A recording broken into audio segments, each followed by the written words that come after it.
بسم الله الرحمن الرحيم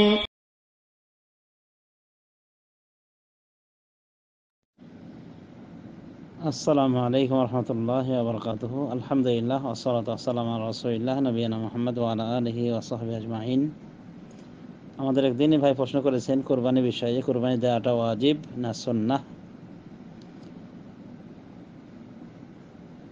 এ বিষয়ে উলামায়ে দ্বীনের ভিতরে দুটি অভিমত পাওয়া যায়। অধিকাংশ উলামায়ে দ্বীন মনে করেন যে কুরবানি দেওয়া সুন্নাতে মুআক্কাদা, গুরুত্বপূর্ণ সুন্নাহ। পক্ষান্তরে কিছু উলামায়ে দ্বীন মনে করেন যে কুরবানি দেওয়াটি ওয়াজিব, ফরজ, সামর্থ্যবানের উপরে। তারা দলিল হিসেবে পেশ করে থাকেন একখানা হাদিস, বরং একাধিক হাদিস।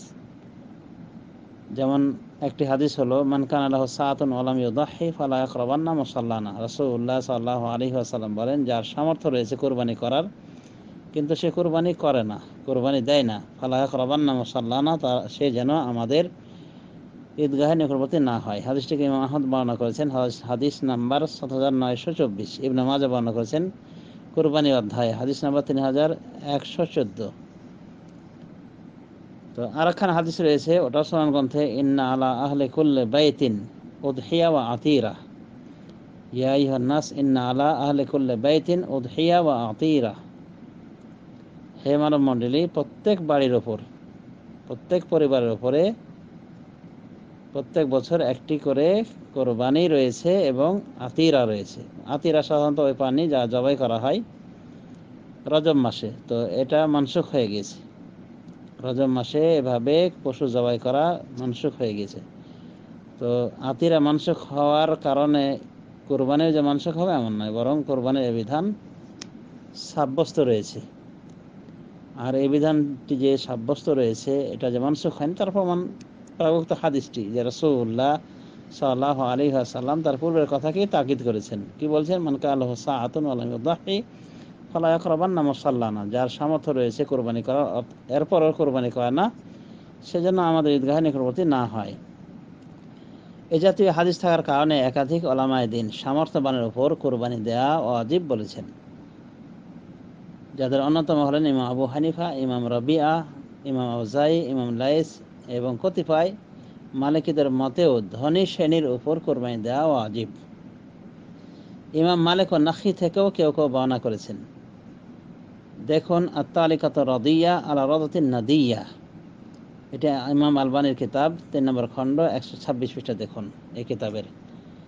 সেখানে এভাবে এই সমস্ত মনীষীদের নাম উল্লেখ করা হয়েছে যারা কোরবানি করাকে ওয়াজিব মনে করেন সামর্থ্যবানের উপরে। শাইখুল ইসলাম ইবনে তাইমিয়া রাহিমাহুল্লাহ এরও একই অভিমত। দেখুন আশ-শারহুল মুমতি আল্লামা ইবনে উসাইমিনের 7 নম্বর খণ্ড, 518 পৃষ্ঠা। ইমাম আলবানিও এই মতের প্রবক্তা, এটা তার প্রাগুক্ত কিতাব থেকে জানা যায়। ইমাম ইবনে উসাইমিনও এই মতটিকে শক্তিশালী বলেছেন। দেখুন আশ-শারহুল মুমতি 7 নম্বর খণ্ড, 519 পৃষ্ঠা।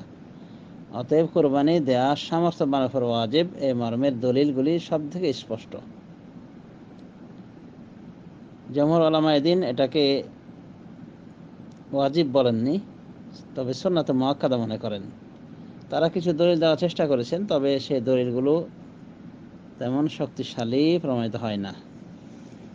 আর যে হাদিসে তাগিদ এসেছে, এমন কথাও বলা হয়েছে যে যার সামর্থ্য রয়েছে কোরবানি করার, এরপরও করে না, সেজন্য ঈদগাহে নিকটবর্তী না হয়। এই হাদিসটিকে একাধিক মুহাদ্দিস সহিহ বলেছেন, কেউ কেউ জয়ীফ বলা দিয়ে গিয়েছেন, তবে বিশুদ্ধ অভিমত হলো যে হাদিসটি সহিহ। হাদিসটিকে ইমাম হাকিম তার মুসতাদরাকে বর্ণনা করার পর বলেন যে হাদিসটি সহিহ। ইমাম যাহাবী তার সাপোর্ট করেন এবং আল্লামা আলবানী রহমতুল্লাহ আলাইহি তার সহিহ ইবনে মাজাহ হাদিসটিকে বিশুদ্ধ বলেছেন। দেখুন সহিহ ইবনে মাজাহ হাদিস নাম্বার 2532। হাফিজ ইবনে হাজার হাদিসটির বিষয়ে বলেন যে হাদিসটিতে ইখতিলাফ রয়েছে, মওকুফ নাকি মারফু, এই কথা তিনি উল্লেখ করেছেন এই হাদিসের বিষয়ে। আল্লামা আলবানী রহমতুল্লাহ আলাইহি তার জবাবে বলেন যে হাদিসটি মওকুফ মারফু উভয়ভাবে সহিহ, মানে সাহাবীর ফতোয়া হিসেবেও সহিহ আর রাসূলুল্লাহ সাল্লাল্লাহু আলাইহি ওয়াসাল্লামের কথা হিসেবে, বাণী হিসেবেও সহিহ। এইভাবে উত্তর দিয়েছেন।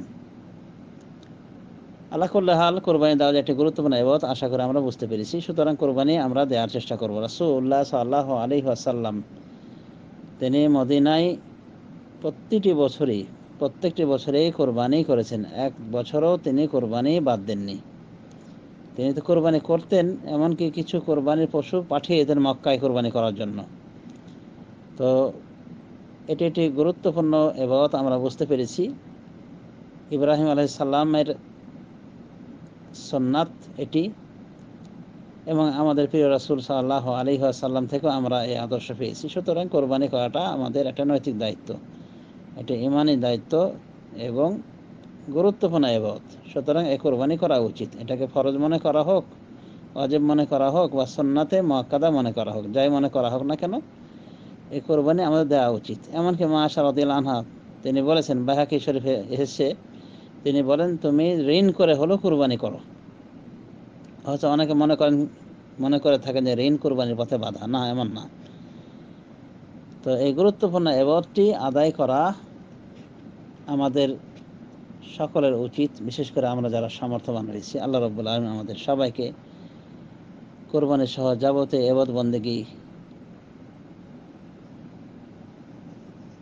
গুরুত্বের সাথে, যত্নের সাথে আদায় করা তৌফিক দান করেন। আমিন। সাল্লাল্লাহু আলা নবিয়িনা মুহাম্মদ ওয়া আলা আলিহি ওয়া সাহবিহি আজমাইন। আসসালামু আলাইকুম ওয়া রাহমাতুল্লাহি ওয়া বারাকাতুহু।